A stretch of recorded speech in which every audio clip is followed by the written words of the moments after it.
All right, welcome to another episode of the Quarter Notes podcast presented by Los Cabos Drumsticks, Canada's #1 drumstick manufacturer. Now, before we get too deep into this week's episode, I just want to remind everyone that you can follow us on Instagram, and that handle is at LCD Quarter Notes Pod. You can also send us an email to lcdquarternotes@gmail.com. Do the like, subscribe, what's the bell notification, all that stuff on the Los Cabos Drumsticks official YouTube page, because that's where all these video episodes will find a home, I guess. And we also have everything on Spotify. This new batch of episodes with myself is on Spotify as a video format as well as audio. And I do plan on getting all the previous episodes from last season with the video versions as well. But for now, we do have all the audio ones up there. Okay, so enough of all that. Let's get to this week's episode, and it is an amazing conversation. My guest is the multi-instrumentalist for his side project called Stars Unhinged, but you would all know him as the drummer for Canadian punk rock icon BIF Naked. He is the always smiling, multi-talented Chiko Misomali. We talk about the importance of having a positive attitude and just being a good hang. I mean, if you want to have any kind of career and longevity in this industry, you've got to be somebody that other people want to be around. So we kind of get into that. We get into his growing up in Vancouver, his love of Alex Van Halen. And I mean, who doesn't love Alex Van Halen? I mean, come on. So strap in, get ready to laugh, and take in some of the positivity that is Chiko Misomali.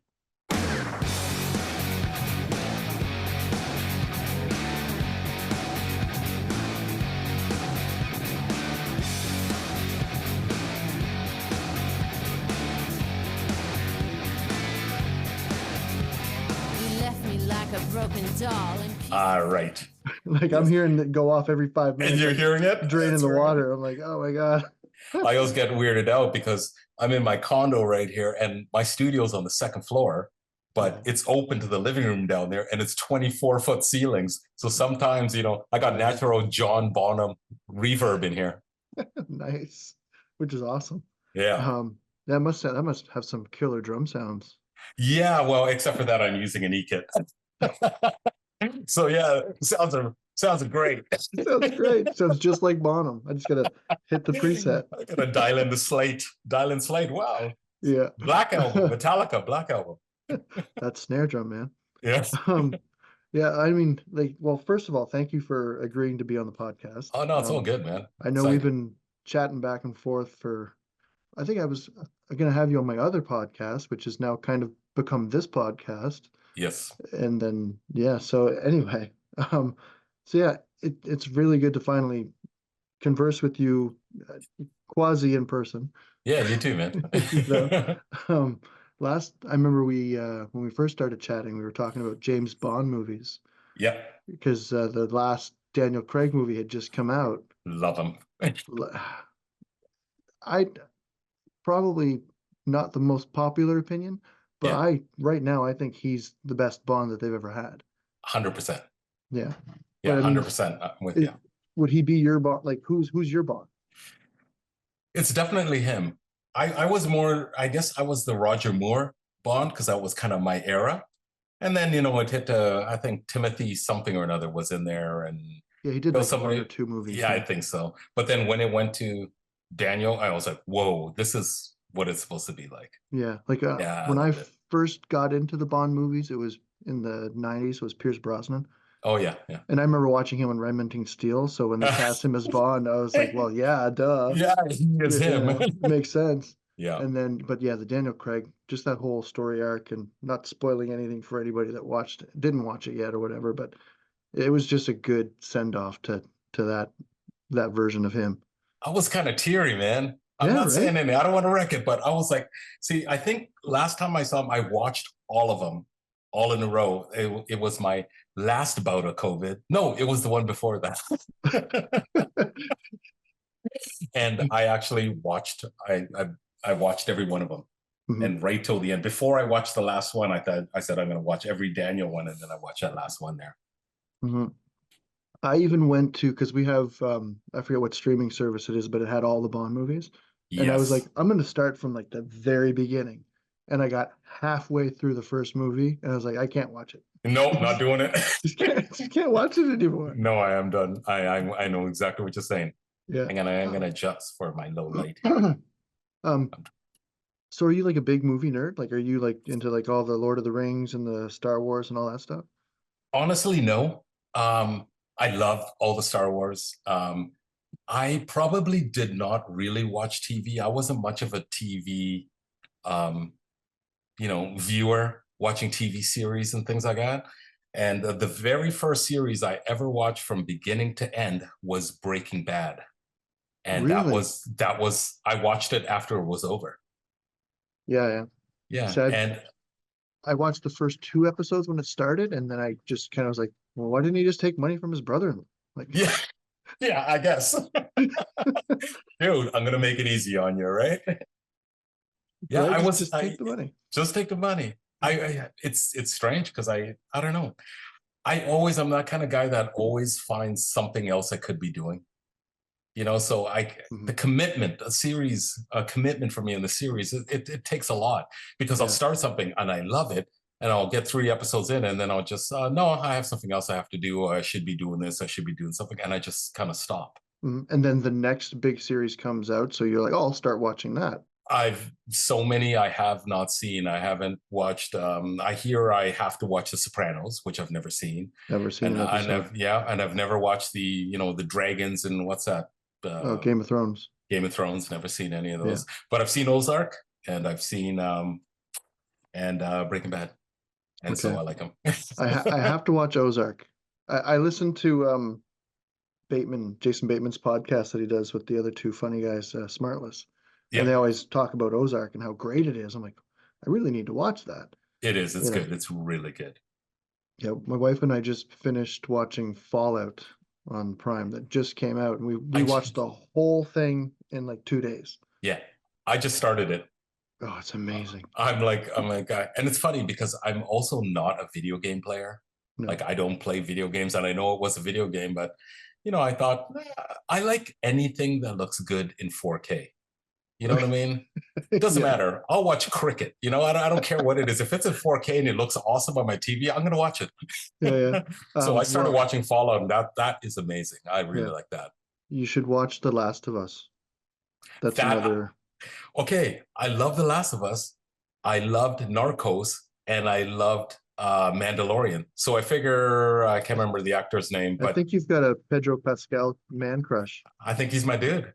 But I mean, I think everybody has a man crush on him. Yeah, everything he does is gold. Yeah. All right, we're going way off. We could talk this all night long. Okay, so let's get back to you. As there's a little stormtrooper figurine right here. Oh, nice. He's trying to water the plant, but he always exactly. Yeah, it's looking a little dead. He's not doing a good job. No. So you're in Vancouver, right? I'm in Vancouver, yeah. Okay. You're not originally from Canada, the West Coast? No. I moved here. I moved here from Glasgow when I was when I was 10 years old, about 9 or 10.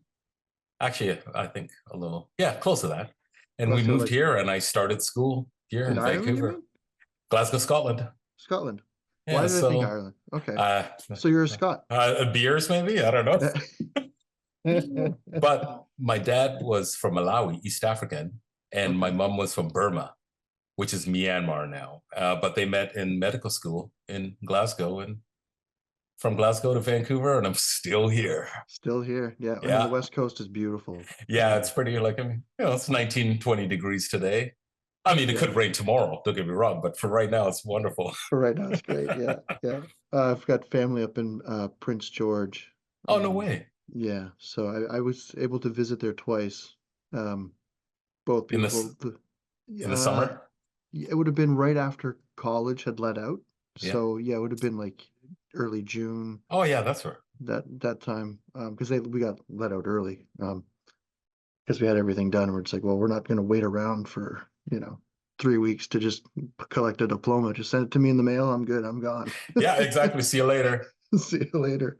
And we took the train, me and a buddy of mine, we took the train from New Brunswick all the way to, we got as far as Jasper. Yeah. And then they were having problems. Yeah. So we had booked the Canrail Pass. So it's like dirt cheap. You don't have a bed. You're just in the chair the whole time. But, Yeah. you know, when you're 20 years old, You don't care. two shits, right? Yeah, exactly. So we got as far as Jasper, and then they were having train problems. So we spent the night, and then we went up hiking up in the mountains, which was amazing. Yeah. Ran into two German couples and another couples from, I think, the Netherlands. And we just had a picnic on one of the rivers or lakes or whatever, just in the middle of the woods, walking by a bunch of elks and whatever It's pretty else. insane. It's pretty insane. Yeah. And then we got on a bus the rest of the way because we're like, well, we're not waiting 2 days for a train to not move because they were having whatever mechanical issues. Yeah. But beautiful. Loved it. Love it there too. I remember my first time in Jasper. My wife's cousin used to live there and owned a restaurant up there. And first time I went there, you know, we'd stop and I'm at a stop sign in the car and there's like moose and there's goats hanging off the mountains and stuff. Wow, what a trip. I was like shooting shotguns and stuff. I was totally hillbillying out. I loved it. Oh, wow. That's taking it to the extreme. And Prince George, you know, I played up there quite a bit. The casino, the generator, all those crazy places. Yeah, that's funny you say that. The generator, I remember my brother was like, well, we got to go out on the town while you're here. And since he's 9 years older than I am, so we never got to like hang out like as adults. Yeah. So he's like, we're going to go out, we're going to go hit the generator. So I remember going there. Okay, let's go. Yeah.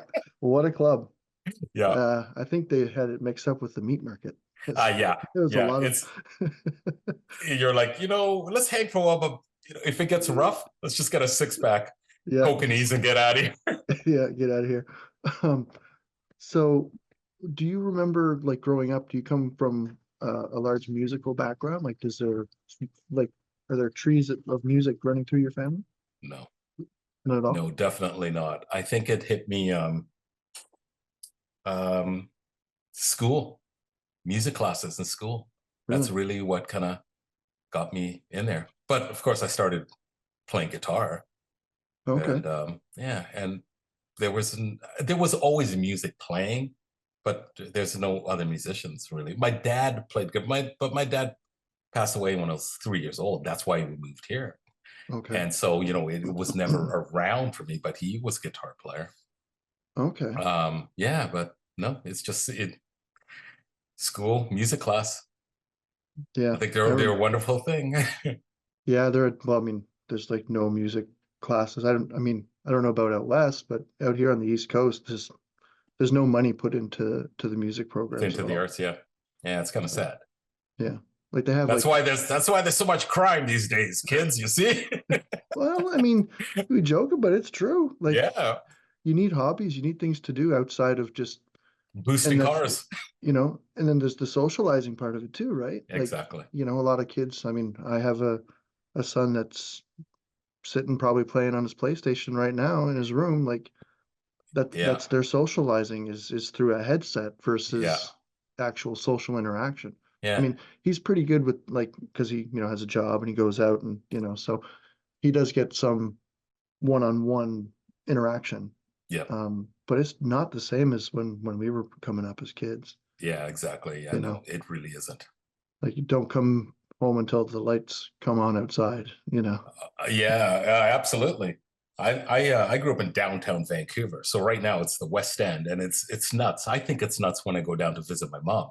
But when I was in school back there, we used to play hockey on the street, like a small town.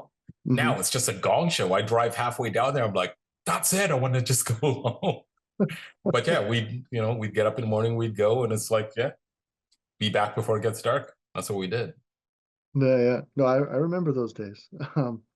So guitar was your first instrument?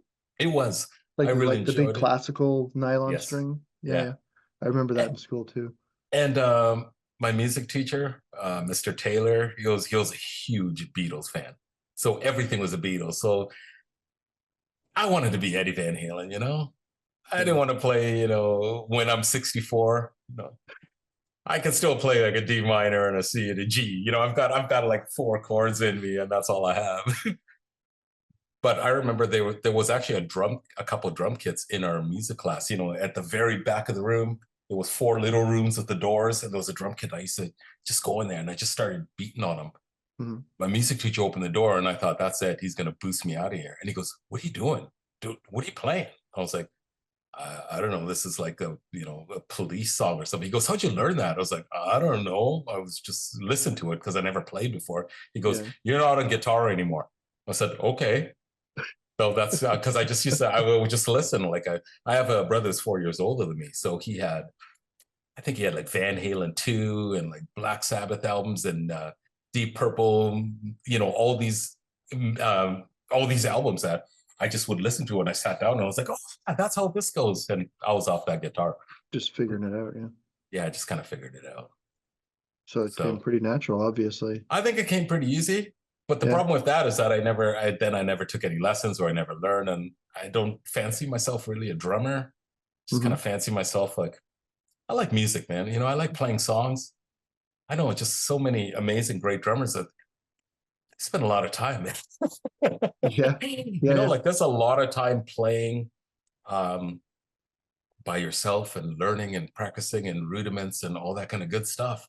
I had a kit set up in our old house in my basement, and even at that time, my wife would call and say, "What are you doing?" I said, "Oh, I'm downstairs." She goes, "Oh, you must have the pledge out cleaning your drums," because I never went to play. I would just go clean them. But when my friends came over, we'd go and we'd jam all night. Yeah. So I want to play songs. I just don't really want to play drums. I just want to, Yeah. I'm pretty much exactly that because I never like I have a practice pad. yeah, It's sitting in a grocery bag somewhere yeah, upstairs by my TV. Like, yeah, yeah, I never take it out. I could come down here into my basement and set it up on an actual stand and work through stuff.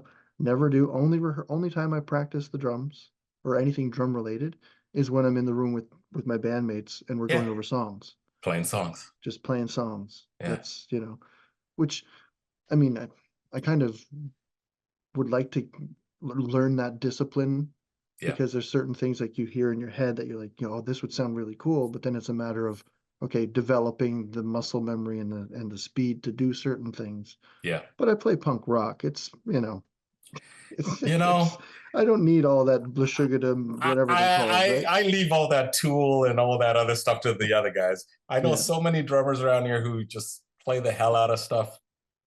I'm Tommy Aldridge, Phil Rudd, man. You were That's where I'm going.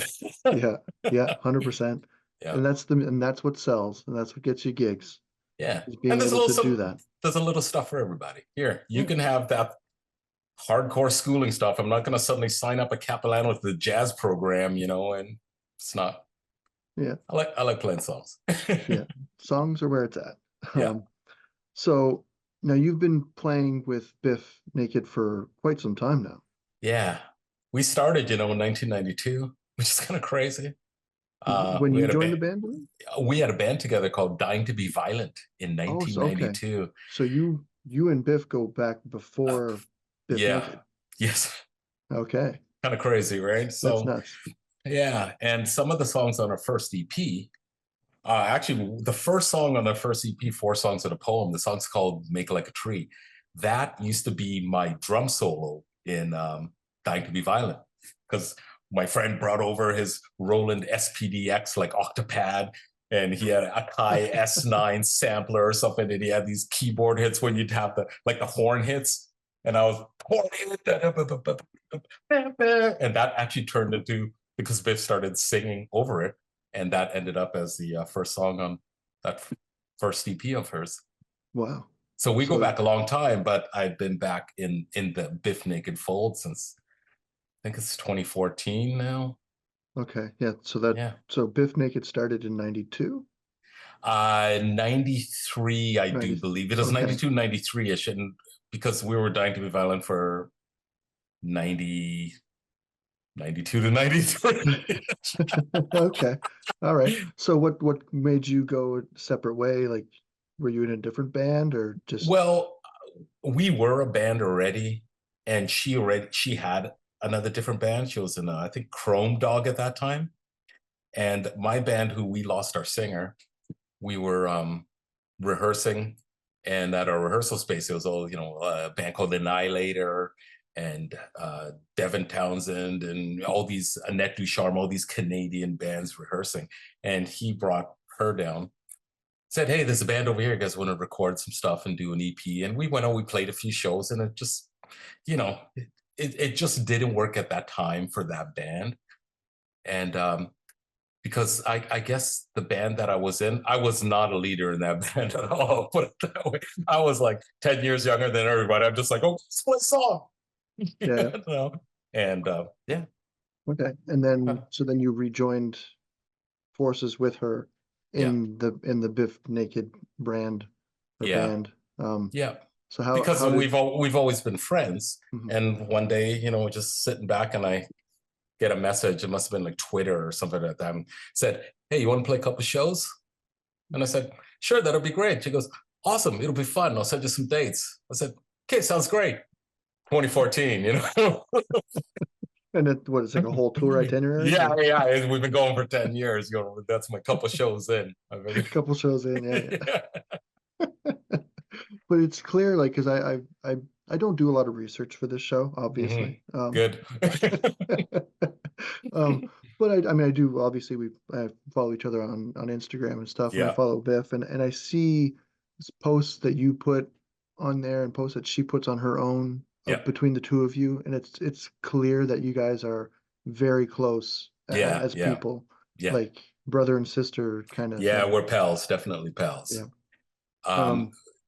She moved from Vancouver to Toronto, and 3-4 years ago. And it's kind of funny. We're so fun and stupid together. When I go to Toronto, I stay at her place. When the band comes to Vancouver, they all stay at our place. It's like we're one of those kind of bands, we just kind of all hang. Hey, it's a hang, yeah. It's a hang. And a lot of times if we go out to Ontario, like I know I'm not playing till July 6th, but it's like, hey, you got to come out a few days early. We're going to have a rehearsal, but that's besides the point. Really, we're going to go and get some Indian food. We got to go to this Caribbean place. We got to go here, and we all just go and hang out, right? So, yeah. So that's awesome. And that's what creates the longevity and also the chemistry on stage. Yeah. There's nothing worse than going to a show and seeing people look at each other when they have like a bad note or so. Like, you can tell the bands that kind of laugh it off and have fun at each other's expense and have that good time vibe on stage. Oh yeah. I mean, like that's what makes a show. I think, a lot of people say that's not most, but that's a lot of, what they like about the show. She jokes a lot because she talks, I mean, I talk a lot, but she talks a lot on stage. So she tells her stories and stuff. And while she's telling the stories, talking to Fury or Peter, we're just sitting there doing stuff, and she'll usually look at the crowd and she'll go, they're complaining I'm talking too much behind me, are they? And we all cut each other, we give each other the gears, and that's from just actually being friends and not just, we're not like Oasis. Wow, great show, mate. Here's my money, and big fist fights backstage. Yeah. But see you in 3 months. That's right. We've had things where somebody kind of screwed up on stage, and you're sitting there playing, and you hear something, you're like, you look over, and then, up until the next show, you're just like, so listen, that Spaceman, we changing that to like a 5/7 or something? Because it was 5/70 tonight. Should I count 4 and then we start? Or do you want to wait for 6 and then we start on 7? I'm not sure. Do normal or what you did tonight? Let's just wing it. We'll just feel it. Hey, Chiko, what's a tempo? Whatever I started at is what tempo's at. Rest in peace, Charlie Watts. That's right. Hell yeah. No, so I think we're definitely more, I mean, maybe there's a lot of bands like that, but we're definitely more than just, even though we all live in different cities, like all of us live in different cities. We're definitely much more friends than bandmates. I'd never introduced any of them as my bandmate, Yeah, No, Same. this is my homie Fury. This is my homie Biffy. This is Pete, man. That's it. It's not like Yeah. this is my bandmate guitar player. That doesn't even factor. It's kind of weird. Yeah. We joke a lot, like, they'll say, oh, yeah, don't mind him. He's just our drummer kind of thing. But it's all just in, ribbing each other. Same thing with, Absolutely. like, with Sean. Oh yeah, well, he tries to play bass, but Yeah. whatever.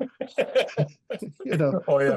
But yeah, that's, See, we could all tour together because you're just like us. yeah, well, hey, make that call. Yeah, let's go. Yeah, like, because we've been friends since we were in like middle school, high Yeah. school. Like me and Jack, we were in like our first bands together as kids, and then life went our separate ways, and then we came back and formed this band, and then Sean, our bass player, he was playing in other bands when we were kids, like in that circle of terrible teenagers trying to play music together, right? Yeah. Doing it yourself, putting on shows in backyards and basements or whatever. Yeah. But he was more playing in metal bands and stuff. And then when we started this band, we were just the two of us kind of doing like an acoustic duo, which your best acoustic punk favors here today. Yeah, right, exactly. And then Sean was like, "You guys need a bass player." And we're like, "All right." Yeah. And then he's been in the band ever since. And he's been in. Nice and work. then we've since, we plugged in our instruments, and now we're, doing the 6-gun smoke thing, which it's a little heavier and louder, which well, it looks like a lot of fun. Yeah, it's a great time. And we had one sound, and then we kind of were like, you know what, let's not pretend that we're this sound. Let's actually be true to our roots and where we come from. Yeah. And then from that day, well, we had a different band name. We were called the DiBiases at the time. Yeah. Like Ted DiBiase. Like Ted DiBiase. Yeah. But then as soon as we made that, okay, like, no, let's wash our hands of that. What do we want to play? And then since then it's been 6-Gun Smoke, and it's taken off. Yeah. Awesome. So and which city are you in? I'm in Miramichi, it's a city, but it's like, it's one of those cities where it's all just a bunch of towns that amalgamated. Incorporated towns. Yeah. It's like right in the middle of the province. Right. Yeah. An hour and a half from Moncton. Hour and a half from Moncton. Okay. Perfect. I know. Yeah. So just to kind of go back to Biff herself, I've always admired her, from when she broke onto the scene with BIF Naked back in early 90s. And she always had that thing, like, you can't really put your finger on what it is. Mm-hmm. So, and I'm not in the inner circle, but what, as her friend, what is it that makes her light shine so bright? Like, what is it about her that she has? You mean besides her drummer? Not just joking. I don't know. Some people just have something. Some people you gravitate to. Some people make everybody else feel good about being around. It's got to be something like that. Yeah, because she's always looking out for other people. There's so many causes that she's supporting and trying to lift up and raise awareness for things. And like her social media, she's always with shirts about something that needs attention. Like, yes.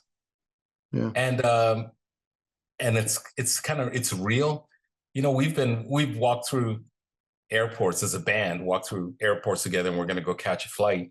And she might see, a dog, someone's dog over there, and she'll walk over. Suddenly she's gone. It's like, what's going on? Our flights. She's like, what's your dog's name? How old's your dog? And it's just like, it's not like like a fake thing. It is just really, I think it's just some people are just like that. Yeah. And that's when, like, when it's genuine. Yeah. It's not put on. It's not, trying to do it for, just for something to put on the socials or draw attention to, or, it's in a giving way. Yeah.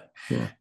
And at the same time, I think a lot of stuff, see, my Instagram, I post all our stupid stuff, like all the stupid shit we do, like the dumb things, and someone just, no one's all dressed up and made up like their, hair and makeup has gone through. See, I post that because she doesn't post pictures of that. It's usually pictures of something else or somebody else's cause, something, whatever.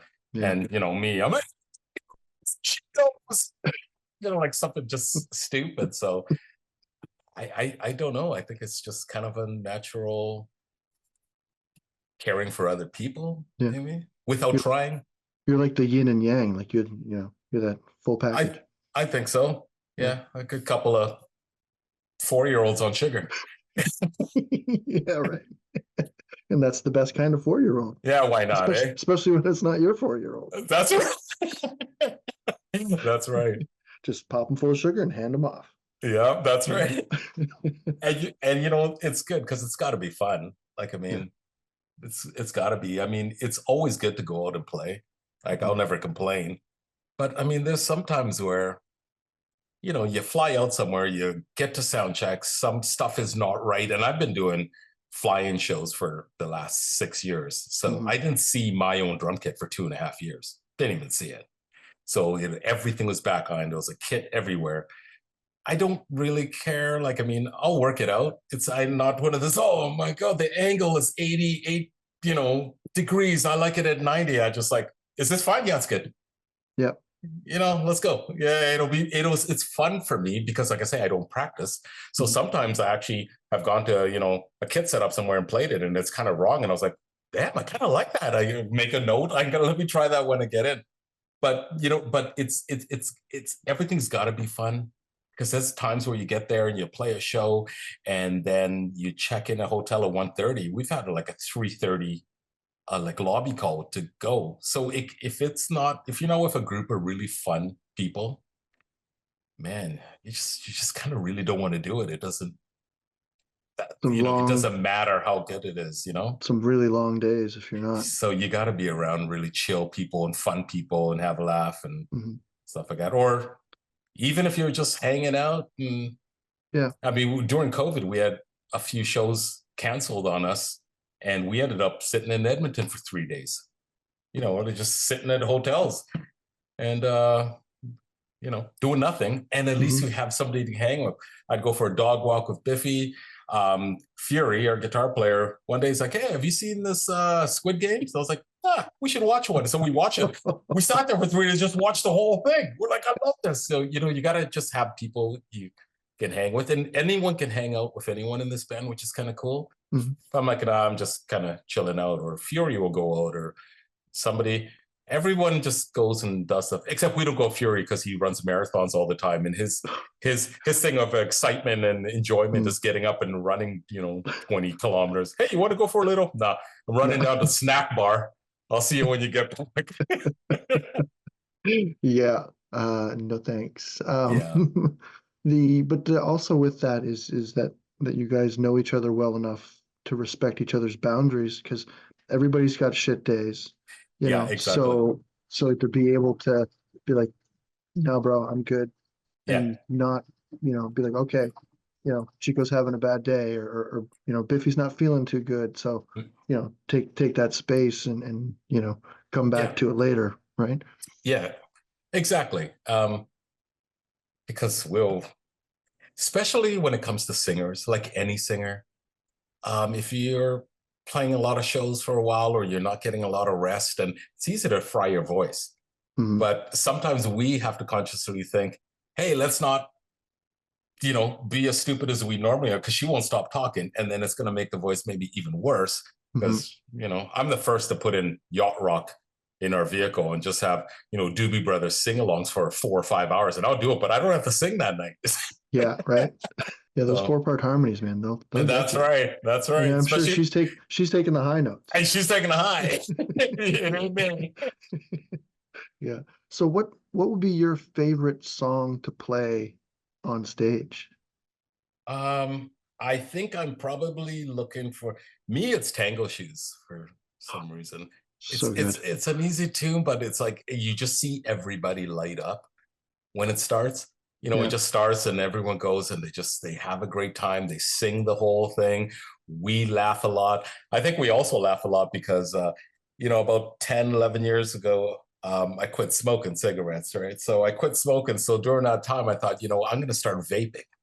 So I got myself a vape and I got all these different flavors and all this kind of crap. And I ended up and it was mango.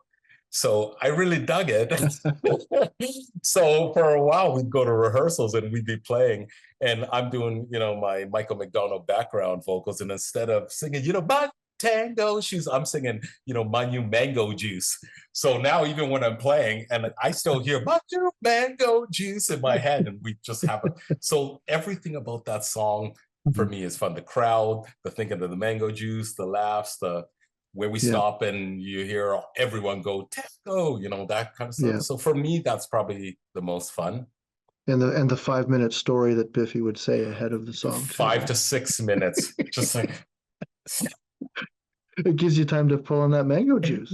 Yeah, exactly. And the only good thing about that is that that's one where everybody's kind of on, because I counted it 1, 2, we went again. So, everyone's actually going to watch me instead of just like, I'll count and they're like, yeah, whatever. I'll start strumming when I feel like it. Count again in 5 minutes. Yeah, exactly. Yeah, no, that one is great. And it's always, we pretty much end the same way with, Tango, Spaceman, Love Myself. So that whole last 3 is just a lot of fun anyways. Oh, yeah. It's like the crowd gets built up to that frenzy at the end where everybody's jumping, everybody's singing, everybody's having a good time. Absolutely. And it's weird. By the time we get to the end, that's about the time where all of us usually go, I wish we could go like another, maybe another hour after that. Because you hit this. And I just want to keep playing after that. Yeah. I definitely play more. By then you're warmed up, you're loose. Oh yeah, I'm ready to go. Yeah. The vodka's kicked in. How long is your set? Is it like an hour and 20 or? It's usually, it depends. It really, if we're playing our own shows, we joke that we played about 2.5 hours on one of our last shows, and I don't even remember where it was. Saskatoon or something. I can't remember where it was. Winnipeg, maybe. I can't. But we were probably 2 hours, 2.5 hours, and we're like, geez, we're getting up to like 3 hours here. Like, we really could. We just start pulling songs out of there. But usually it's the same 70-minute or 90-minute, because a lot of festivals are pretty restrictive on that. Yeah. We're doing a 45 to an hour. Yeah. Of all originals. BIF likes to talk so much that when we're playing a festival date, we're like, okay, you're gonna have to talk less, or we're just gonna have to cut some songs. And one of them, all I know, sometimes we get there, we go, hey, 5 or 7 to 6 something minutes. Like, we don't cut the last 3, put it that way. We're always negotiating in the middle of the set how much time we have left. Yeah. So you also you have a side project, or Stars Unhinged. Stars Unhinged, my side hustle. Yeah. So you're not only drumming, you're producing, you're doing guitar tracks, your keyboard loops. I love that. Yeah. And I got just really some of my friends who were around, my friends JB and Mike, and they were doing a lot of different things in different bands, and Mike came in, started laying down guitars, and JB is a great singer. We just kind of it was really just supposed to be a little writing project. And we just started writing tunes, and I actually really enjoyed it because I actually started, buying studio gear and learning Logic and, that kind of stuff. So we pretty much did everything in my place. Started in my house and then ended everything here in my apartment here. But I love doing it. Like, I could spend forever doing that. Yeah. Like, do you have any education training background in like the whole production engineering thing, or that's just all kind YouTube? Yeah. YouTube University. UTY. It's always on. And we basically put everything there. We actually did a 10-songer, and we released a single and then another single. We have a whole album that was done. And then COVID was, around. And then once things picked up, the problem is that you want to get out with your band, you want to go play all summer. And as soon as summer comes, I was basically gone all the time. So it's just a really long process. So I'm just like, well, I might as well just release a single every couple months, and maybe one day we'll have the time and be able to go out and actually do something. Yeah. Because then you did a cover of Tokyo Rose, which was did a cover of Tokyo. I love that. That was cool. That's a song that people don't pay much attention to anymore. Yeah, it's weird, right? And it's a great song. It's a great song. Yeah. So it's tough. I wish I had more time, and I wish everybody had more time, but it just is what it is.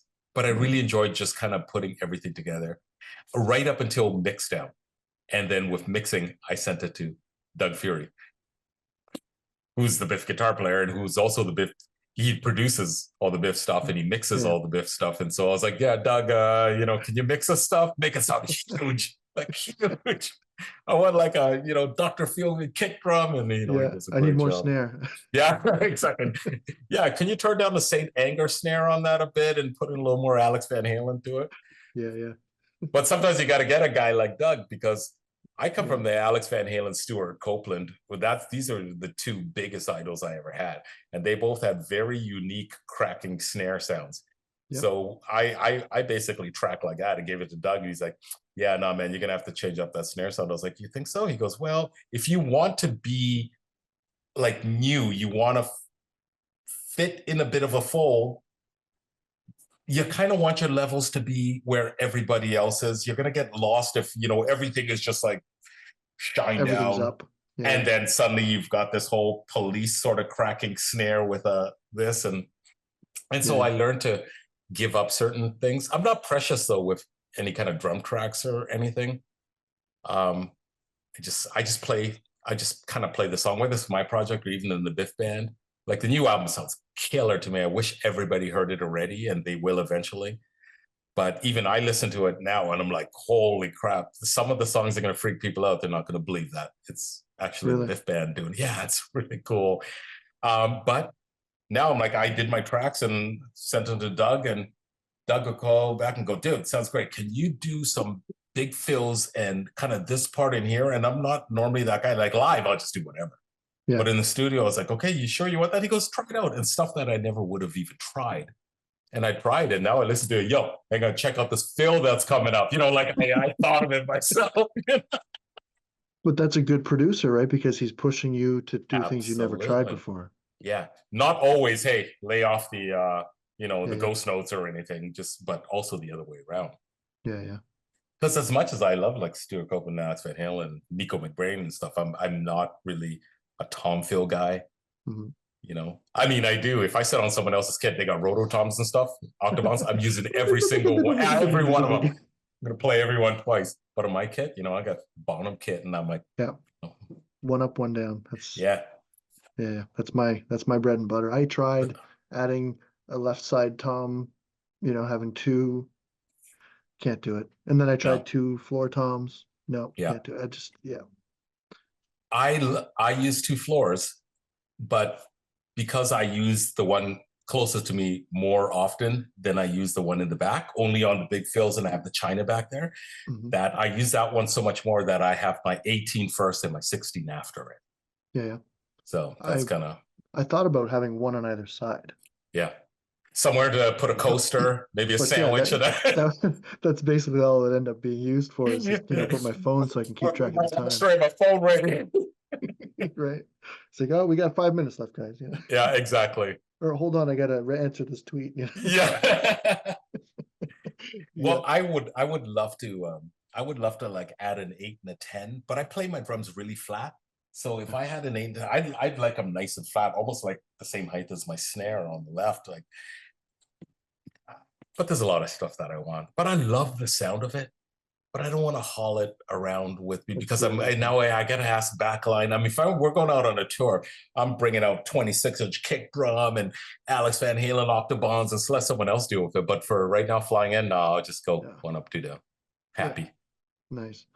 So who you touched on your two biggest influences. So when you were starting to learn the drums, and like you mentioned that you're playing some Police song, who, like, other than those two guys, who were you trying to, or who are you listening to like develop your own style? Like, who was speaking to you in that drummer language that you were like, okay, that's what I want to do? Well, I think when I moved here, the very first concert I ever went to was in 1980, I think it was, and it was Kiss Dynasty Tour. And it was all original members, and I saw that concert. And so as much as maybe Peter Criss wasn't a huge influence on me, Kiss itself was a huge influence on me, just the show, everything that they did. So that really that made me really want to be a musician and be a drummer. But it's when I first heard Alex Van Halen, like that will be my, if anybody said give me just one drummer, it's AVH, definitely. Wow. Everything about Alex, I just absolutely love. Like even now, I will listen to stuff he, did 40 years ago. I'm still like, oh, hang on a sec, what is that? Still don't know. You know? There's still there are guys like that. Yeah. Have you listened to Mammoth at all? Wolfgang's project? Only a little bit. It's only a good, little man. bit. It sounds, and he played did all the drums. Yeah. Not just the drums. He played everything. It's just him. Yeah. No, I actually haven't sat down and really given it a listen, but I know I'm gonna like it because it's Van Halen. It's Van Halen. It's in that family. It has that. I mean, it sounds unique enough that it's its own thing, but there's so many little pieces that you hear and you're like, oh, he got that from his uncle. Oh, he got that from his dad. It's pretty cool. But it's still him. It's still I'm definitely gonna get in on that. But AVH still, I still freak out when I listen. But then as when I was preteen, so at about that time when I was a teenager, there was I loved Cozy Powell. I loved Tommy Aldridge. I loved because all the stick tricks, and then there was a lot. And then Tommy Lee came out. I remember going to go see Ozzy Osbourne, and it's like Bark at the Moon Tour or something. And Motley Crue was the opener, which you don't really know. Too Fast for Love was out, and then he's flipping and the sticks, and I was like, oh my god, that's mind blowing. So there's a lot of different little guys that I've seen that freaked out, and I got into a really big, kind of like a funk R&B almost kind of funk stage. But I didn't even know half the drummers, but I know when I listened to Sly and the Family Stone how much I liked it, or if I listened to old Michael Jackson, Off the Wall album, how much I liked it, or Prince things, that kind of stuff. So there was a lot of those kind of drummers that I didn't even know who half the guys were, but I think I probably tried to rob grooves from them and then rob double kick and stuff from everybody else. And I love splash cymbals, and I love little hi-hat, little thingies, and I think I stole all that from Stewart. So I just rip anybody off. I don't give a shit. That's what we do, man. Yeah, that's right. That's all we do. Yeah, and I played in a Metallica cover band way back then, and the only album was they just released Injustice for All. So it was even pre, it was Master of Puppets, Justice, and just Ride the Lightning and stuff. Yeah. Those 4 albums. Yeah. So definitely, I'm influenced by a lot of it's always comes back to the same, just bands. I love David Lee Roth, I thought was the best frontman, but I loved Paul Stanley, but I loved everything about, so I naturally loved a lot of drummers because I actually just loved that band as opposed to the, other way around, I guess. Yeah. So when you go to a show, because when I go to a show, I'm always fixated on what the drummer is doing. So I have to consciously pull myself out and be like, okay, watch the band. Yeah, watch the band. Get the whole thing, not just how is he playing that part or how is he doing this. No, watch the whole band. Yeah. And it's really hard for me to do. Yeah, no kidding, eh? Right. So how did you come upon Los Cabos Drumsticks? Okay, how did I? This is kind of a weird thing. I used to use I was using another brand of sticks a long time ago. I mean, from the ages.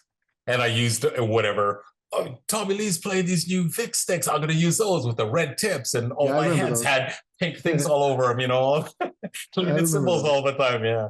And those were baseball bats of a stick too. They were massive. I think they're American Classic Metals or something. Yeah. And then American Classic. They were just so heavy, and then I was going through a lot of sticks, and I'd go through quite a lot of them. And I remember I'd go down to my local Long and McQuaid, and they had this bucket of kind of like irregulars. The ink was kind of screwed up, and I remember buying a bunch of them and taking them, and they lasted forever. Those were the original Los Cabos sticks that they used to have down there, who I didn't even know who they were.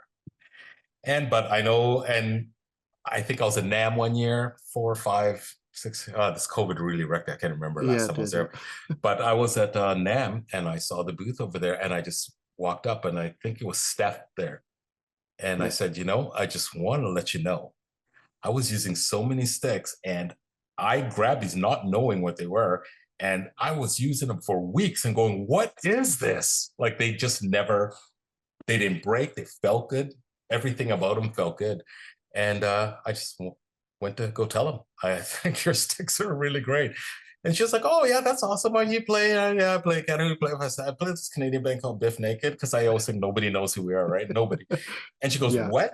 Really? Hey, come meet everybody. So I start meeting everybody, and then I'm like, oh man, I love these sticks, and I'd like to order some from you. Yep, I signed some papers for I'm ordering sticks, and I've turned so many people onto them too.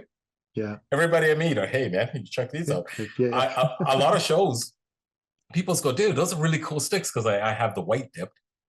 I have the white dip, and if I'm spinning them, they're shining and everything. And a lot of drummers, when we play shows, I usually give one of the, whether they're openers or even like if when we're openers and we're all headliners, I usually, when he wants to talk to a drummer, hey man, it's a pair of my sticks, just give him a shot, just because I like my sticks being out there anyways. But I know so many people's like, hey Chiko, I'm with Los Cabos now, or I use these now. I've steadily gone down, like from the American Classic Metals back in the day. Los Cabos, I got 55 AB because I like in between, and then I went to the 5B. Now I'm on 5As. Because I actually hit I'm a hard hitter. I'm a full arm Captain Caveman, but really when I come to the hit, it's really just wrist. This is just how I learn. It's just all the show, yeah. Yeah, it's just, so I'm really a wrist guy, but I don't break sticks at all. I use the white hickories. And I just like the weight. And I'm double jointed in my thumbs, right? So my thumbs always fold in. So I found I was having kind of a bit of, not problems, but I was like, forearms are hurting all the time. And I realized when I'm using these sticks, like, the sticks in there, and my thumb would be bending up. So I was using a lot of arm strength to try to keep hanging onto these sticks all the time. So I started going a little lighter, a little smaller stick. And I like the sound of a 5A as opposed to like a 2B. It's even if I'm using, a really deep snare, or if it's tuned low, I'm a rim shot player, so I still get that kind of Alex Van Halen, Stuart Copeland crack with a 5A, as opposed to more of a thud with a 2B, in my mind. Whether translated all front, I don't know, but from where I'm sitting, I hear it. Yeah, so, and that's important, because what we hear as drummers behind the drum kit is totally different. Oh yeah, than what is out in the front of house. Yeah, you don't want to come back there. You'd be very disappointed. Right? Like, and I don't think a lot of people realize that, Yeah. So like whenever we're asking, it's like, how does it sound out there? Or how's this sound? And they're like, yeah, it sounds great. It's like, no, we really want to know. No, like, I really want to know. Because really, I'm listening to tick, tick, tick, tick on one side, and I'm listening to tick, tick, tick on the, that was my show. We sounded great, eh? Yeah, metronome sounded perfect. Yeah, I know. You tell me. Time. Yeah. Yeah, so that's when so I met Phil and Steph in Anaheim, and that's the first time. And I actually just went up to tell them that their sticks rule. I didn't even know those are the ones I was buying all the time, but they rule. And I haven't played another stick since then. And what I hear now is that more people are disappointed now, because using my busted sticks and the shrapnel sticks, I'd give them away, festivals, all the kids, and everyone's very excited. Now they're like, "Give me sticks." I'm like, "No, man, I'm going to use this one pair. I might use it for like 3 or 4 shows." In the old days, I'd go through 4 pairs in a show. So the only people that are losing out is people who used to get all the broken sticks anymore. Now I hardly ever break. Oh, that's too bad. I know, right? Yeah, I try to keep like some rehearsal sticks or whatever in my bag so that I can, hand those out. Because at the same time, like as somebody in the audience that gets a stick, you don't want a brand new pair of sticks. You do not want a brand new pair. The pair that they used. That's right. Right, because it's part of the show, part of the experience. Whether they used it during that show or not, we'll never know. Like they won't know that I didn't use that stick at that show. All they see is a used stick, and they're like, "Oh, this is awesome." Yeah. All right, so I have every podcast has like a quick fire question or questionnaire kind of thing. It's kind of the new trendy thing. So I'm gonna stay on trend. Okay. So like these are not really quick fire, but you can You know the deal. Yeah. This isn't new. All right. So when you're behind the kit Hmm. and you're laying into a groove, what's your happy place? Is it playing on the hi-hat or is it playing on the ride? I think it's on a ride for me. Hmm. Yeah, I think it's definitely, yeah, on the ride. On the ride. I'm a side stick ride player. All Alex Van right. Halen. So getting that those bell accents and Yeah, that's yeah, yeah, cool. which is Um, great for live, but when I record on drums, it's a little weird. Because when I play like that, it sounds like I only hit my ride, a couple times every bar because there's, yeah, you because it's know, not registering it's not the registering the bell. other things. Yeah, Yeah. yeah. So what would be your favorite or oldest piece of gear that you can't live without? I have my pedals. I shouldn't say this with my, Pearl affiliation there, but I have DW 5000 double pedals. I've had, I don't know, they've got to be 15 years old, the same pair, and I use them everywhere and they still feel exactly the same. Yeah, yeah. Yeah, they're So great. they're like single chain. They're not even the double chain. They are no, they are a double chain. They're double chain. Okay. Okay. Yeah, but they're wonderful. Before they came out all fancy with all the clip and things and everything, they're just nothing. They're just a pedal in a hard case. It looks like it should fit 4 pedals in there. It's kind of ridiculous, But I actually love those pedals. Yeah. And sometimes when I fly in shows, they give me the new DW 9000s. Hey, you got some of that old junk there? Is that 5,000 back there? I'll take that. Yeah. I used to have a 5,000 pedal, and it Yep. was like from, well, I want to say it was the first generation or second generation when they came out with the 5,000. So it was just a single chain. It had Yeah. like it was like a bike sprocket, like the Yeah. bike chain sprocket, Yeah. like with the teeth sticking out of it. Yeah. That's I had that's I had that right up until about 2 years ago, yeah. and then I was like, I need to get a new pedal because this thing is like ancient. Like Yeah. and it was a hand me down because it was my brother's pedal that he Right. gave to me, right? So Yeah. now I've got a new Yamaha FP9 pedal, which is amazing, and it feels similar to the 5,000 to me anyway. But Yeah. when I was shopping for a pedal, I almost got another 5,000, and I was like, I'm gonna try the 9,000. Yeah. Put my foot on it, hit the pad once. Nope. Nope. Can't do it. Yeah. No. I hear I should be trying a Pearl Eliminator or something. I know a lot of friends who have said they're really great, They're and I really good probably pedals. will. Yeah. Yeah, they're really good pedals. And you can adjust the weight on the beater and everything, which Oh is yeah. what See, my that's what. Yamaha. Yeah. Yeah. You can get into the weeds with all the settings with pedals now. Like it's kind of crazy. That's the problem. I like a little more simple. Yeah. I don't like too many options. Yeah. You just take it out of the box and play it. Yeah, I want to just play it, and it's fine. That- Oh, maybe just raise it up a bit, but that's good. yeah. I used to use the old Danmar beaters on my old pedals with Those the big wooden wooden dowels. ones. So Yeah. I'd have bruises on the top of my top of my feet. Yeah. Yeah. Do you play barefoot? I do. Okay. That's another thing that I want to start asking drummers because the whole shoes on, shoes off thing, Yeah. yeah, like we played a show the other week and I was using my back line and this band that they were subbing in for another band that had to back out. So it was like a last minute thing. It was, call up a buddy and they come in last minute and save the day.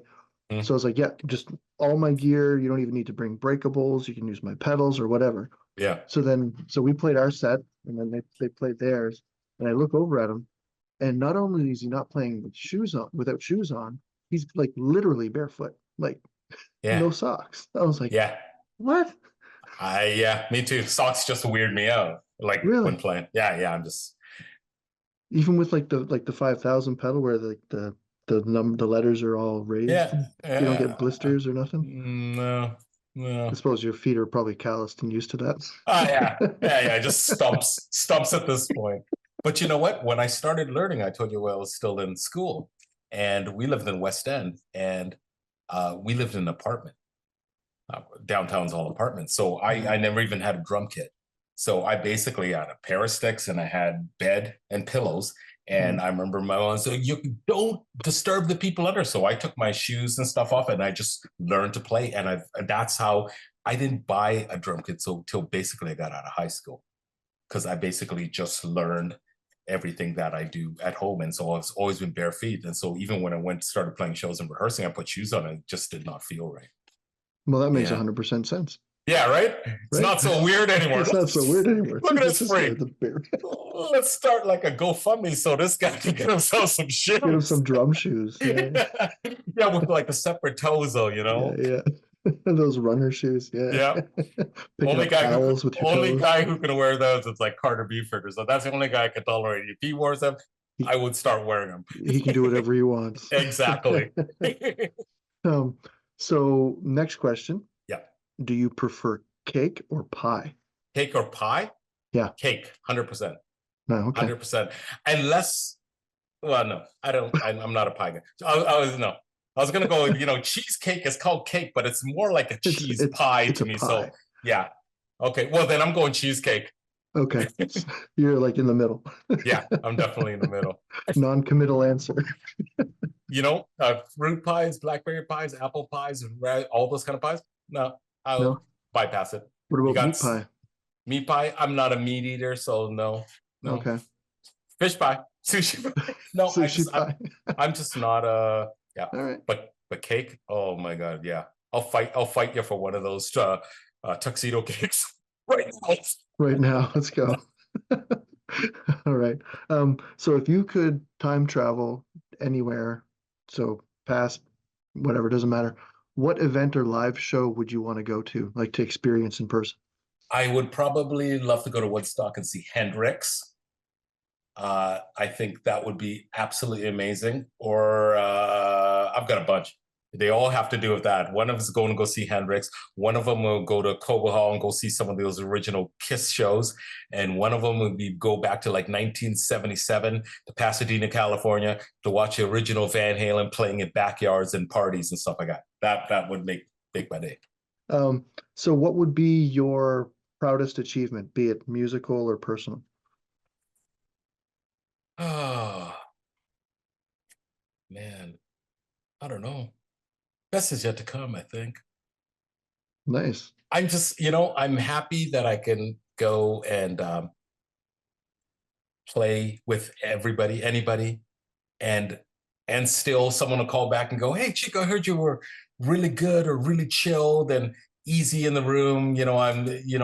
I like being that guy. I don't try to just be the nice guy, but I know it takes a lot for me to not be the nice guy, to be the angry guy. It's just really not in me. And I like when people say, "Hey man, you should get Chiko for this project because he's really chill and he's going to listen and, he's not going to come in with a big bag of cocaine and weirdness. He's just a chill guy. Or an ego, which is the worst. Yeah, no, exactly. So I think just plays well with others. That's my biggest It's like, I get along with that. Even if others may be assholes, I'm just like, anyways, they're an asshole, but that's okay. Let's play something. That's okay. Okay, so this kind of follows into what you're just talking about with, being able to play with anybody. What band could you, if they called you right now and said, "We have a gig, our drummer's sick, we need you here in 30 minutes, so no rehearsal," could you get up and play for? I think Van Halen, Motley Crue, all that kind of stuff. Van Halen, Motley. Well, I did play in an AC/DC cover band for a while, so I can probably do a bunch of those songs. Yeah. But I'm going Van Halen because I live that stuff. Like a Kiss, I think I could probably do almost everything in there. Yeah. I'm old school. Those are some great drum parts too. Yeah, exactly. A lot of fun to play. Yeah. So what drum part or song do you wish that you had been the person to record? So like that credit would belong to you.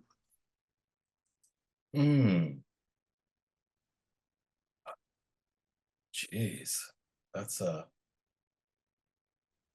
probably what's the title of that song?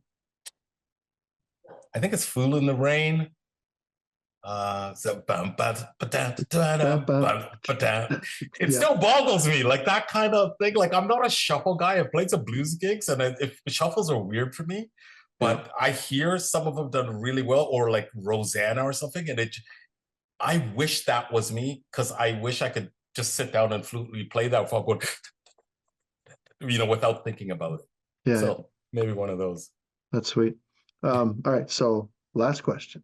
Yes. This could get you in the hot seat with your Oh, bandmates. shit. All right. So you're on tour, you're in the van, Yeah. and there's a CD stuck in the van. What Mhm. CD do you not want it to be? What CD do I not want it to be? I think it's like actual stuff we would listen to, or just anything out there. Oh, just Anything. anything out Anything there. in general. Yeah, yeah. You know, I don't really know Taylor Swift. Okay. Like I don't really know, but I know Yeah. stuff that I can appreciate everything she does and what people feel. I just don't get it, like me personally. So probably something like that.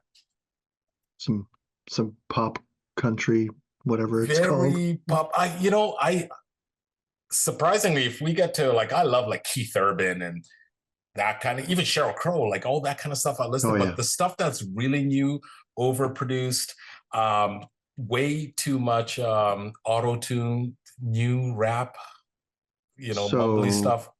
like Florida Georgia line, kind of like I'd call it like bro country. I'm out. I'm out. Yeah, yeah. Yeah. I'm out. So Like where it's like a 20 songwriters in a room, and they're like, okay, we need one instrument, be it a mandolin or a violin or a fiddle, to make it a country song, yeah, and then overproduce the shit out of it. absolutely. And Yeah, you're gonna rap very badly, and we're gonna run you through auto tune. And it's just like I am so yeah. out. So out, and you can't tell the difference whether it's a kick or a snare because they're both just so peeking at you all the time. Yeah, yeah, that would be it. I think everyone in my band would say the same thing though. Anyway, so I'm All okay. right, so you're okay. Yeah. So that's not making it into the CD Rolodex. Oh yeah, no, yeah, we're out. Yeah, we've got a lot of weird stuff that we listen to. Do you still have like a CD binder, like to take on the road? No, we all complain about Spotify's and this and that and Apple Music's, but we all have something because Yeah. otherwise they're going to be listening from Van Halen 1 all the way up until 1984 of me and Fury. Fury's he's quite a Van Halen fan too, and but yeah Biff, she'll listen to.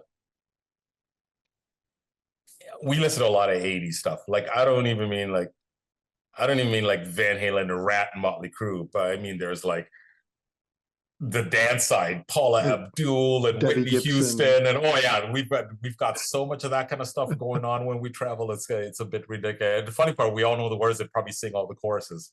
So Yeah. it's Well, not just that's all rock and roll and metal and punk in our world. yeah, that's like taking a road trip with the family, and like I'll drive, and she usually it's driver picks the music, but I don't care. I'll listen to anything. Yeah, So my wife's playlist goes on, and I know all the words. yeah, absolutely. Like Backstreet Boys song will come Oh, on, and that's right. I Yeah. want it that way, Tell and me I'm just why. right. Hey, we pull up behind a venue, man. It might be a big giant metal festival or something, but there's a good chance you're going to hear Hall and Oates cranking out our window.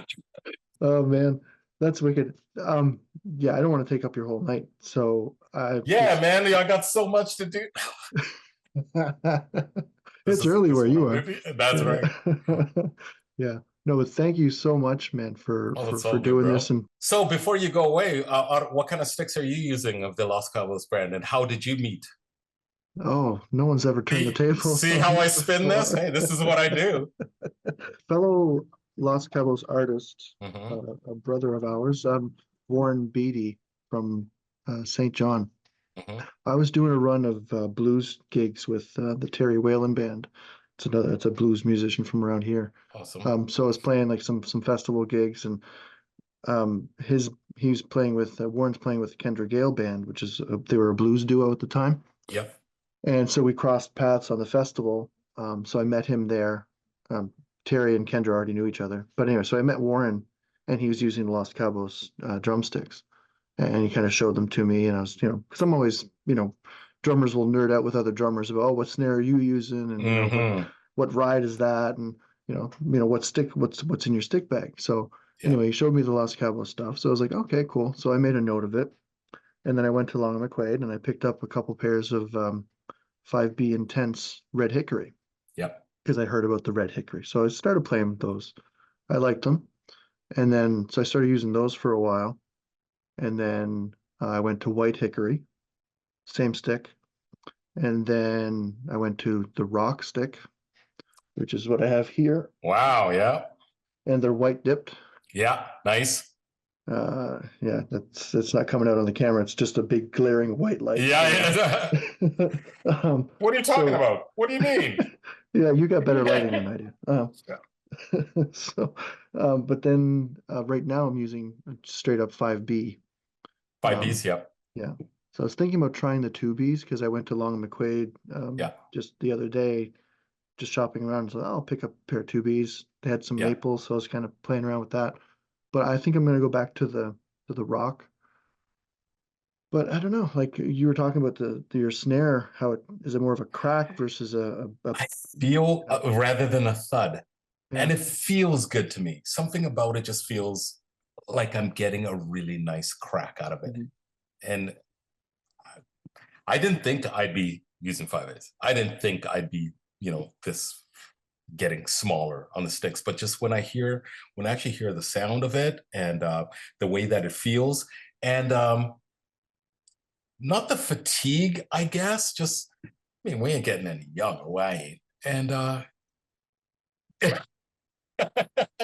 Well, that's why I went from rock to 5B because I Mhm. was in rehearsal prepping, we were doing pre-production for our album and we were in the rehearsal room and I'm playing, these 5 or 6 punk songs in a row with the rock sticks and I'm like, okay guys, let's time out. Yeah, Like I gotta take a break or I gotta get punk some more ballad. sticks. Yeah. Can I just do something with the bass drum for like Yeah, half a that's song? right. Yeah. So yeah, I went down to 5Bs and I find like I'm able to play like a full hour set without, having to shake out the dead arms or anything like that. Yeah. Well, I like the So way the 5/8 sounds on the snare, but I love the way it sounds on the hi-hat.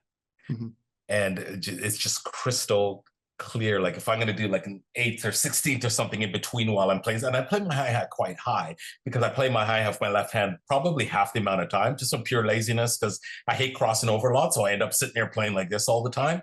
yeah, Which is why I don't have too many drums behind me. I don't really like going this far back. So yeah, I've learned to just do stuff this way rather than crossing and turning all the time. I don't want to turn while I'm up there. Just and because my hi-hat is quite high, I get that nice whoosh. But then when I go to do something a little more tasty, I end up, my arms are actually quite high up. So if I'm playing and up here and I do something, I usually end up coming down on it. And with the 5/8, it sounds more, it's just more, it's more like loud splashes rather mhm, than the gonginess of a big stick. And that mhm, might just all be in my mind, but if it feels like that's what it sounds like to me, then that's all I need. That's yeah, okay. I'm same way with my cymbals though. I want all my cymbals to sound like big, giant, loud splashes because I don't like gongy cymbals. I don't like gongy chinas. That's why I use Sabian AAX explosions, 18s, 1916s for all my crashes. I have what's the Chad Smith Holy China because it's like a big yeah, splash, not too gongy. But hi-hats and rides, I got the old AA rock ride and hats because those sound big. And I have been, I love that kind of high attack sound. I like the attack sound of everything more than just the big boomy kind of sound. Boom's going to yeah. come out there. I want the attack from me. That's what I want to hear when I'm playing. So the 5/8 was a game changer. Hmm. You're making me rethink my whole stick game. Try it out, I'm right? due for an order anyway, so Yeah, so am I. I was just sitting there thinking, man, I got a bunch of shows that are coming. And I looked at my stick box. I was like, oh, damn. oh damn, Phil, what's Yeah. going Hey, on? man. Hey, anyways, yeah, it's last minute Chiko again on the West Coast here. Yeah, just send them to where I'm gonna be. Yeah, exactly. Well, I think Yeah. that's what my neighbor Pat, who plays in the Brian Adams band, and Pat, who I remember used You're to come neighbors with Pat upstairs. Stewart? Yeah, and when Oh Pat shit. he used to come upstairs all the time, and we just hang out, have a couple, and he goes, "What sticks are you using, man?" And I showed him, and then he goes, "I gotta contact these guys." And so it's kind of funny because, like I say, sometimes you just talk to guys about sticks or gear or what have you, and Yeah. And it's not like you're pushing something, because I'm not No. pushing. It's just you get excited about certain amounts of gear. Yeah. And everybody does it. And I think that's the beauty of drummers in general. We talk about our gear and what we got. We're not guitar players. I'm not gonna turn around while I do the slick so you don't see what I'm doing. Put a towel over my pedal board. Yeah. Well, I mean, some guitar players are like that. Yeah, absolutely. But drummers, I find as a community, above any other, guitarist community, bass player community, whatever, drummers you're like instantly brothers or sisters with the other drummer in the It's band. kind of crazy, isn't it? It's such a weird thing, and I don't think the other musicians get that. Yeah, it's so true. It is so true. We went out on a run opening for Buck Cherry halfway across Canada a couple of years ago. It's just at the end of COVID, I think. And I was like, this is going to be great. Of course, we didn't start in Vancouver, my hometown. We started in Alberta. Mm-hmm. So we started in Alberta. And the first day, I remember we went to, sound check and stuff. They were done. We got up and did sound check, and the drummer Francis. And first time I met him, hey man, I'm Chiko, and hey man, I said, have you guys on the tour? And I was like, man, that's a beautiful kit. Right away, he's like, yeah, awesome, come on, check it out. We set up and hit that. Isn't that wicked? And showed me all his feisty symbols and this and that. I'm just like, guitar players that do that, they cover everything up. Yeah, thanks, man. Walk away. Don't let that guy give my pedal board. Yeah, I like your tone. Yeah, it's my tone. Fuck yeah, off. it's mine. Yeah, beat it. So yeah, I think that was it's kind of different, but I've tried different things. Like I want to get into a little bit more electronics.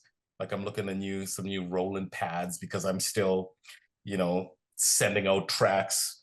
I got the whole rig and I'm sending out tracks, because we don't take a keyboard player with us here, right? Right. Yeah. And so I'm looking at new things. So I start messaging drummer. I think I messaged Miles, who was with he's a couple of bands. I think he's with Arkells right now. And so I messaged him, hey man, I saw some Roland stuff. What were you using? And he's like, oh, sends you a whole bunch of stuff. Try this SPX, Pro and this and that. And and then I start to realize we go out a lot. We're always out with Big Rack or with Kim Mitchell, and we're off and everyone's using the same thing. I'm like, I think that's the thing I'm gonna go. But it's so nice that you can go play 3 shows on a tour somebody and be able to message somebody and go, hey man, I'm thinking of going to electron, and you get this whole list back. Hey man, you should try this, and this is what I do, and this is where I go, and it's a different deal, right? Yeah. I did that just the other week with Drumheads.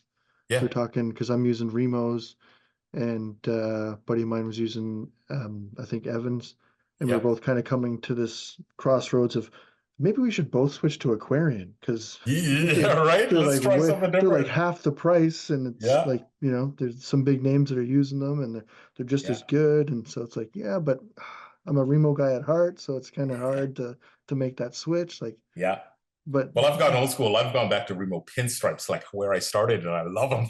Yeah, I've got I had pinstripes, and then just before we recorded, I reskinned the whole kit with the old black dots. Oh yeah. Because nice.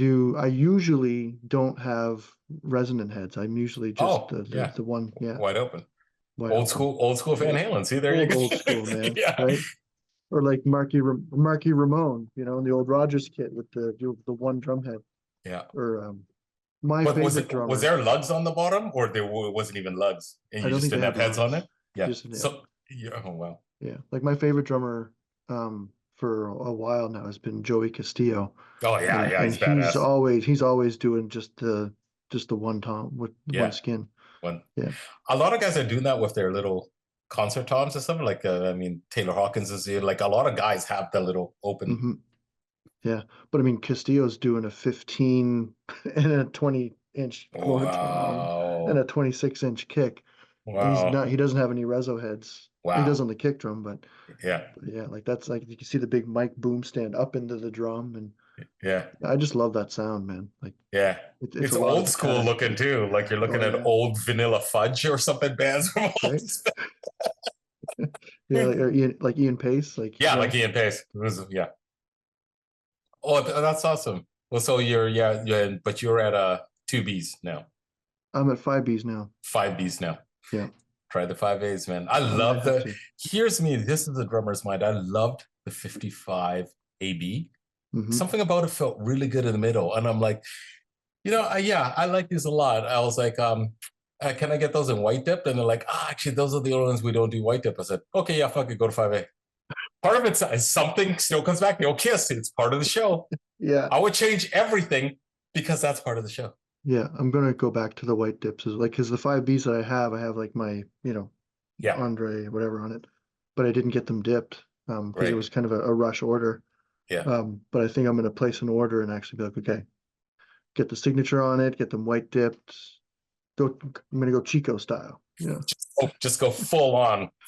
We did a BIF the new video, which I mean will be out in a while whenever the album comes out. But we did a vid for one of the tunes on there already. And when I look back at it's not released yet, but when I look back, I was like, damn, those sticks look good. Dark room, great lights, white sticks, and I'm just like, that's it. Yeah, that's it. If we ran out of white paint, I'm done. Go back to a guitar. Will you still need me? When I'm 64, I'm going back to acoustic.